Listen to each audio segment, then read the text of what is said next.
వాసవి కిట్టికి విచ్చేసిన మాజీ municipal chairperson Vijayalakshmi గారు, మాజీ కౌన్సిలర్ అమిత గారికి, వేదిక మీద కూర్చున్న మహిళలందరికీ, వేదిక ముందున్న మహిళామూర్తులందరికీ నా హృదయపూర్వక నమస్కారాలు.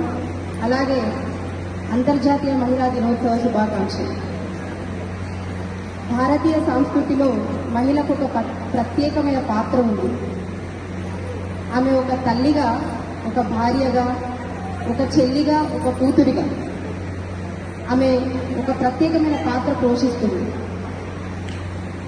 మరి అలాంటి ఒక మహిళ తన ఇంటి కోసమే కాకుండా ఇంటి కోసం, ఈ సమాజం కోసం తన జీవితం అంకితం చేస్తుంది. ఈ రోజులలో మహిళలు అన్ని రంగాల్లో రాణించారు. ఒక గృహిణి నుండి ఒక సైంటిస్ట్ వరకు ఎదిగారు, భూమి నుంచి అంతరిక్షం వరకు ఎదిగారు. మరి ఎక్కడ లేదండి మహిళ, అన్ని చోట్ల ఉంది.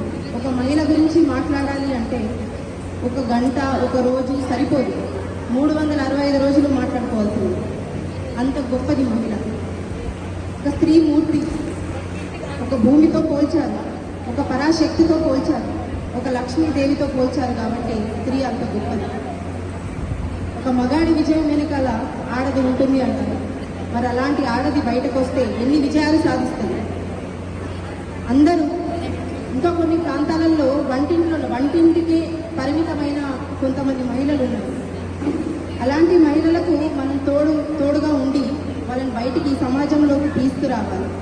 మంచేది చెడేది అని ప్రతి ఒక్కటి చెప్తూ ఉండాలి.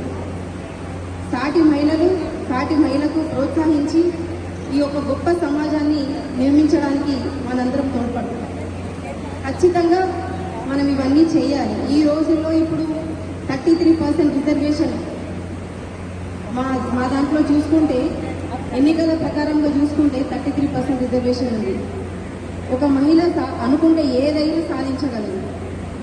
ఈ రోజుల్లో ఒక ట్యాక్సీ డ్రైవర్ నుంచి వెళ్ళి, ఆటో డ్రైవర్ నుంచి వెళ్ళి, ట్రైన్ డ్రైవర్గా, పైలట్గా ఎన్ని విషయాలలో, ఎన్ని రంగాల్లో ఉన్నారు, ప్రతి రంగాల్లో ఉన్నారు. అలాంటి ఒక మహిళకి మనం పాదాభివందనం చేసుకోవాలి.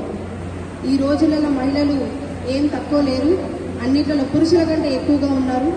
అలాంటి గొప్ప స్త్రీని నిర్మించిన ఆ భగవంతుడికి హృదయపూర్వక నమస్కారాలు తెలియజేస్తూ, మరి నాకు ఈ అవకాశం ఇచ్చిన ప్రతి ఒక్కరికి హృదయపూర్వక ధన్యవాదాలు.